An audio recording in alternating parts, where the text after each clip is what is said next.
नमस्कार, मैं आशा करता हूँ आपको ये सारे वीडियोस ना पसंद आ रहे हैं। स्पेशली पब्लिक स्पीकर बनने के लिए, मोटिवेशनल स्पीकर बनने के लिए या ऑडियंस के सामने प्रस्तुत होने के लिए जो भी स्किल्स लगते हैं उसके ऊपर आज बात करेंगे। आज आपको टॉप 10 स्किल्स ऐसे बताऊंगा जो आपके अंदर अगर इम्बाइब हो गए, आपके अंदर अगर डेवलप हो गए ना, तो आपको सक्सेसफुल मोटिवेशनल स्पीकर बनने से कोई नहीं रोक सकता। तो चलिए, कौन से ऐसे स्किल होते हैं जो एक ऑर्डिनरी स्पीकर को एक मोटिवेशनल स्पीकर में कन्वर्ट करते हैं। बहुत बार आपने देखा होगा कि बात तो सब लोग करते हैं, बातचीत तो हर कोई करता है, लेकिन कुछ लोग प्रभाव डाल पाते हैं, कुछ लोग इन्फ्लुएंस कर पाते हैं और कुछ लोग बस ऑर्डिनरी स्पीकर के तौर पे बने रहते हैं। तो ऐसे कौन से स्किल होते हैं? तो 10 स्किल मैं इस वीडियो में बताने वाला हूँ। सबसे पहला स्किल होता है ऑथेंटिक कनेक्शन विद ऑडियंस। देखिए, ऑडियंस के सामने आप जब बात करते हो ना, आपको पता होना चाहिए उनके पेन पॉइंट्स क्या है, आपको पता होना चाहिए उनके गोल्स क्या है, उनके एस्पिरेशन क्या है। तभी जाके आप आपके स्पीच में वो सारी चीजें प्रस्तुत कर पाओगे। एक तो ये है उनके पेन पॉइंट जानना, उनके सारे गोल जानना, एस्पिरेशन जानना। उसके साथ साथ you have to understand people should feel real inside you। जब आप बात करते हो तो अंदर से कुछ रियल लगना चाहिए। आप आपके एक्सपीरियंस बता सकते हैं, कुछ रिलेटेबल एग्जांपल्स बता सकते हैं ताकि वो कनेक्ट हो पाए।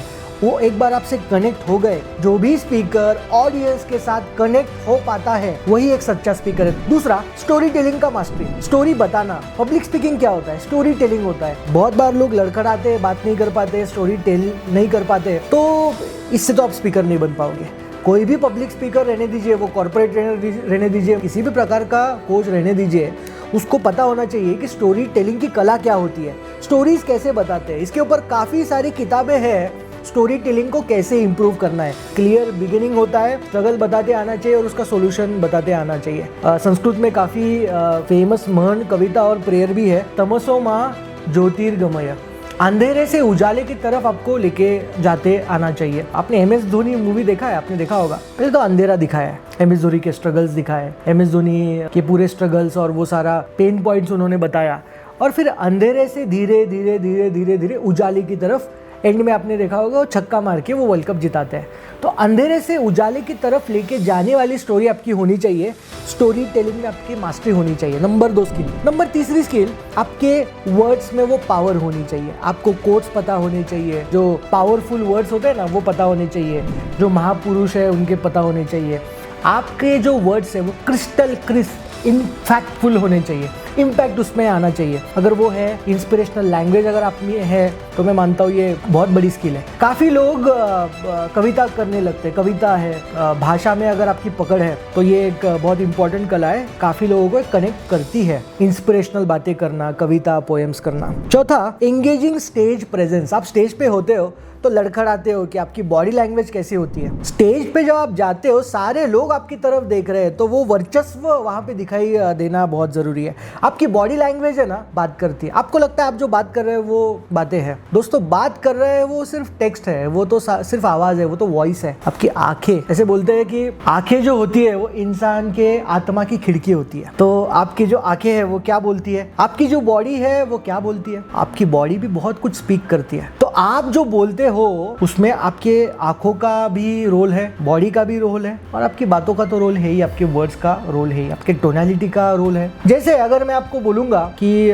मान लीजिए, क्या आप मोटिवेशनल स्पीकर बनना चाहते हैं? वर्ड्स तो वही है, मैंने अपनी टोनालिटी बढ़ाई, आंखें बड़ी की और कॉन्फिडेंस के साथ बात की। तो आपके इंस्पिरेशनल वर्ड्स के साथ साथ आपका स्टेज का प्रेजेंस कैसा है, आई कॉन्टेक्ट करना बहुत जरूरी है। आप बहुत बार डर जाते हो, और डरना सामान्य बात है दोस्तों। फियर ऑफ फेलियर, डर किसको नहीं लगता है, गला किसका नहीं सूखता है, सबका सूखता है, डर सबको लगता है, लेकिन डर के आगे ही जीत, ऐसा बोलते हैं ना। तो आपको ये पता होना चाहिए कि उस फियर से बाहर कैसे निकले। अगर आप इमोशनली स्ट्रांग है, अगर आप इमोशनली अवेयर है, अगर आपका सेल्फ कंट्रोल है ना, तो आप आराम से उस चीज पर मात कर सकते हैं। स्वामी विवेकानंद जी जो थे ना, उन्होंने भी बताया था कि सेशंस इतने सारे उन्होंने करने के बाद भी उन्हें डर लगता था। मुझे भी डर लगता है। डर लगता है इसका मतलब मैं क्या स्टेज पे नहीं जाऊं? नर्वसनेस क्या मुझे नहीं आता है? सबको आता है यार, कोई भी बड़ा स्पीकर ले लीजिए। तो नंबर 4 क्या आपका engaging stage presence. 5, voice modulation. आप कैसे करते हो? आवाज की पिच जो है ऊपर नीचे करते आनी चाहिए, इक्विलाइजर है। सेशन में भी अगर एक ही पिच में एक ही स्ट्रेट लाइन में बात कर रहे हो, लोग तो सो जाएंगे। व्हाट इज इंपॉर्टेंट, आपके आवाज के वॉइस के मॉड्यूलेशंस कैसे हैं, कैसे मैंने आपका ये मॉड्यूलेशन किया आपने देखा होगा। Have you notice that? अभी मैं धीरे बात कर रहा हूँ, पॉज ले रहा हूँ, and it is very important कि आपके वॉइस के मॉड्यूलेशन कैसे है। If I am talking about Chhatrapati Sambhaji Maharaj, जब मैं उनकी शौर्य गाथा के ऊपर बात करता हूँ, वो गोरिल्ला वॉरफेयर करते थे, उनके टैक्टिक्स बड़े स्ट्रॉन्ग थे। उन्होंने अपने एडमिनिस्ट्रेशन में पर्शियन लैंग्वेज का यूज किया, उसको अपने एडमिनिस्ट्रेशन में लेके आए। आवाज का पिच कैसा है? जब मैं औरंगजेब से उनके ऊपर अत्याचार हो रहे थे या अगर बताने जाऊं तो कुछ इस तरीके से पिच होगा कि 40 दिन तक उनके ऊपर अत्याचार हुए, 40 दिन तक। जो मैंने वॉइस मॉड्यूलेशन चेंज किया, ये दोस्तों कला है, इसको सीखिए। पेस, पिच, ये काफी जरूरी होता है। कब साइलेंट रहना है, कब पॉज लेना है, 5वें नंबर की स्किल है। छठी क्या है? एक्टिव ऑडियंस एंगेजमेंट है। ग्रेट स्पीकर सिर्फ बात नहीं करते, बीच बीच में उठाते, कोई एक्शंस कराते हैं। जैसे मैं एक बहुत फेमस मेरा एक लाइन है, pain plus reflection plus progress is equal to success. ये फॉर्मूला मैं स्टूडेंट्स को देता हूँ। तो जब मैं बोलता हूँ कि यार जब पढ़ाई करोगे, कोई स्किल को डेवलप करना चाहोगे, होगा बहुत सारा pain, that is important. Audience engage होनी चाहिए यार। कॉर्पोरेट्स में 10-15 मिनट सेशन शुरुआत के होने के बाद वी टेक आइस ब्रेकर। आपको आइस ब्रेकर पता नहीं होगा तो थोड़ा गूगल कीजिए। What I was talking about active engagement, तो मैंने पेन का बताया आपको। फिर मैं बोलता हूँ जैसे ही पेन होगा, बहुत पेन होगा, तो मिरर में देखना है, हाथ ऐसा कीजिए, हाथ ऐसा कीजिए, हाथ ऐसा कीजिए।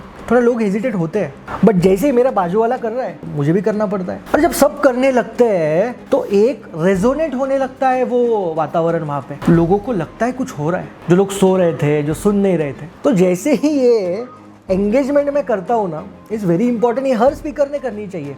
कुछ लोग आते हैं बस अपना भाषण दे के चले जाते हैं। अरे वो जमाना गया। इधर लोग रील देखते हैं 60-60 सेकंड में, उनको कंफ्यूज हो जाते हैं। 60-60 सेकंड भी नहीं देखते, 40 सेकंड 30 सेकंड्स में कंफ्यूज, डिस्ट्रैक्टेड। क्या आपका 1 घंटे का स्पीच देखेंगे? अगर आप में वॉइस मॉड्यूलेशन नहीं है, आपके वॉइस में अगर वो पेस ऊपर नीचे आप नहीं कर सकते, अगर आप ऑडियंस को एंगेज नहीं कर पाते, तो छठवा आपको एक्टिव एंगेजमेंट लगेंगे। सातवां emotional intelligence. Emotionally you have to connect. और मैंने बताया आपको, इमोशनली अगर कनेक्ट होना है तो ऑडियंस क्या सोच रही है। गवर्नमेंट ऑफिसर सामने बैठे हैं जिनका सैलरी स्ट्रक्चर फिक्स है, जिनके जो अप्रेजल्स है वो फिक्स है, और वहां पे आप मोटिवेशन की बातें कर रहे हो कि आप ऐसा करोगे तो आपकी सैलरी बढ़ेगी। कनेक्ट होगा उनको? नहीं होगा कनेक्ट। उनको पता है कब बढ़ने वाली है, उनको पता है कितने मिलने वाली है। And that is the reason you have to understand who is in front of you. You need to know the target audience and their pain point. उनके पेन पॉइंट्स क्या है, गवर्नमेंट ऑफिसर्स के पेन पॉइंट्स क्या। अगर आप government officers के सामने बात कर रहे हो, if you are talking in front of students, उनके पेन पॉइंट्स क्या है। अगर आप कॉर्पोरेट एम्प्लॉइज के सामने बात करें, उनके पेन पॉइंट्स क्या है। एंटरप्रेन्योर के सामने बात करें, उनके पेन पॉइंट्स क्या है। अगर एक पीपल मैनेजर है, एचआर है, उसके पेन पॉइंट क्या है। एचआर का क्या पेन पॉइंट है? लोग नहीं मिलते सर, अच्छे काम नहीं करते सर, रिस्पॉन्सिबिलिटी नहीं लेते, ओनरशिप नहीं लेते। You have to understand the pain points, और पेन पॉइंट्स अंडरस्टैंड करके वो इमोशंस लाना, उनके साथ मैचअप करना, वो डिजायर्स को प्रस्तुत करना, उनके नीड्स और मूड्स को अंडरस्टैंड करना, और एक एम्पैथी देना। I understand what you are going with. अगर बच्चे सामने स्टूडेंट इंजीनियर के, I will say I understand. बहुत सारा पेन होता है आपको असाइनमेंट सबमिट करने में। I know there is lot of distraction on the mobile. What I am doing, I am trying to connect with the audience कि तुम्हारा पेन मैं समझ रहा हूँ। एंड व्हेन यू से आई कैन अंडरस्टैंड कि ब्रेकअप होने के बाद क्या होता है। जो सो रहा है ना, उसको लगता है अरे इसको कैसे पता कि मेरा ब्रेकअप हुआ है। स्पीकर इज समवन कि जिसको पता होता है कि उधर प्रॉब्लम क्या है। You are like a doctor. जब आप स्टेज पे होते हैं ना, डॉक्टर की तरह हो। And that is why 7th skill emotional intelligence, EQ is very important. 8वां क्या है आपका? पर्सनल ब्रांडिंग एंड मार्केटिंग कैसा है आपका। अब कितने भी अच्छे स्पीकर होने दीजिए, कितने भी पेप टॉक्स कीजिए, पोपट की तरह बात कीजिए, लोग जानते ही नहीं आपको पहचानते ही नहीं, आपको बुलाते ही नहीं है। काय के स्पीकर हो। एस्पिरेशन नहीं तो ठीक है, जहां हो वहां खुश हो तो ठीक है। मैं उनके लिए बोल रहा हूँ जो ग्रो तो करना चाहते हैं लेकिन मार्केटिंग नहीं करना चाहते, जो ग्रो तो करना चाहते हैं लेकिन सोशल मीडिया का प्रेजेंस नहीं है, जो ग्रो तो करना चाहते हैं लेकिन वीडियो नहीं बनाते। Who will get to know. 1-2-4 video बनाने के बाद आपको अगर लगता है कि लोग मेरे को पहचानने लगे हैं, लोग नहीं पहचानते। यार दुनिया बहुत बड़ी है, नोबडी केयर्स ओवर हियर। आपको करते रहना है, इवॉल्व होते रहना है, ग्रो करते रहना है, डेवलप करते रहना है। परफेक्शन कोई नहीं है। पर्सनल ब्रांडिंग बहुत जरूरी है, नेटवर्किंग, और सबसे जरूरी पब्लिक स्पीकिंग में learning should never stop. Learning खत्म मतलब तू खत्म। कितना दिन वही बात करेगा, नया नॉलेज तो चाहिए। And that is why continuous learning, आपका 9वां skill continuous learning and adaptability is very important. Adapt होते रहना है। मैं ऐसा ही स्पीकर हूँ, ऐसी बात करूंगा, अरे भैया वो उधर ऑडियंस अलग है। अडेप्ट होते रहना है, अडेप्ट, फ्लेक्सिबल रहना है। दुनिया में क्या चल रहा है, पॉडकास्ट पसंद नहीं करना पड़ेगा क्योंकि दुनिया में वही चल रहा है। पॉडकास्ट पसंद नहीं था मुझे भी, I am doing the podcast. 10वां नेटवर्किंग एंड कोलैबोरेशन। नेटवर्क करते रहना है, जितना ज़्यादा नेटवर्क रहेगा उतना रेफरल आएगा, उतने सेशन आएंगे। कोलैबोरेट कीजिए, कोई छोटा बड़ा नहीं है, दूसरा कोई स्पीकर है उसके साथ कोलैबोरेट करने की कोशिश कीजिए, उससे सीखिए। आपका टारगेट ऑडियंस कौन है, उधर के नेटवर्क्स बनाइए। स्टूडेंट है, प्रिंसिपल को पकड़िए, कॉलेज के ओनर्स को पकड़िए, एचओडीज को पकड़िए, लेक्चरर्स को पकड़िए। कॉर्पोरेट में आपके क्लाइंट छुपे, एचआर को पकड़िए, प्लांट हेड को पकड़िए, मैनेजर्स, वाइस प्रेसिडेंट, ओनर्स को पकड़िए। कौन है आपके टारगेट ऑडियंस। इवेंट मैनेजर्स के साथ कोलैबोरेशन कीजिए। और दोस्तों, अगर ये 10 स्किल आपके अंदर आ गई ना, तो आपको स्पीकर बनने से कोई नहीं रोक सकता। If you want to be a great speaker, ये 10 स्किल आपके अंदर इम्बाइब करते ही आपको आनी चाहिए। इसमें से अगर कोई स्किल कम है, डेवलप करते रहिए। और कभी परफेक्शन नहीं आएगा। जब मैं ये 10 स्किल पढ़ रहा था, आपको बताने के लिए मैं स्टडी कर रहा था, मैं भी झांक के देख रहा था कि क्या कमी है मेरे में, what I need to develop. कुछ चीजें होगी मेरे में अच्छी, कुछ बुरी होगी, and I admit that, but I will try to learn, I will adopt myself, I will do continuous learning. Networking करनी पड़ेगी। होगा ऊपर नीचे ग्राफ होता है, कभी कभी गिव अप करने की इच्छा होगी, बट ये 10 स्किल डेवलप करने की कोशिश कीजिए। फिर कोई वीडियो में बात करेंगे आराम से अबाउट पब्लिक स्पीकिंग और बाकी सारे सवाल। अगर आपको ये वीडियोस पसंद आ रहे हैं दोस्तों, ये ऐसे वीडियोस बनाने के लिए बहुत कष्ट लगते हैं। बाकी स्पीकर्स तो इसमें कोई इन्वॉल्व नहीं है, कोई वीडियो नहीं बना रहा है इस टाइप के, and I feel bad for that, क्योंकि हमारे देश में बहुत सारे स्पीकर्स बनने चाहिए। और ये मेरा मिशन है कि मैं और स्पीकर्स बनाऊंगा, आपके लिए मदद करूंगा। जो भी एस्पायरिंग स्पीकर है, जिनको दिशा नहीं मिल रही है, I will help them, and एक रूट बनाएंगे, लोगों को डेवलप करेंगे। Because India is a big country and we all require lot of motivational speakers, public speakers and coaches. आशा करता हूँ आपको ये वीडियो पसंद आया होगा। पसंद आया तो 10 स्किल में से कितने स्किल आपके अंदर है, कमेंट में मुझे बताइए। और कौन से वीडियोस आपको चाहिए और क्या प्रॉब्लम्स आपको आ रही है, मुझे कमेंट में बताइए। So tell me the problem and I am here to help you in your domain. मिलते हैं नेक्स्ट वीडियो में, बाय।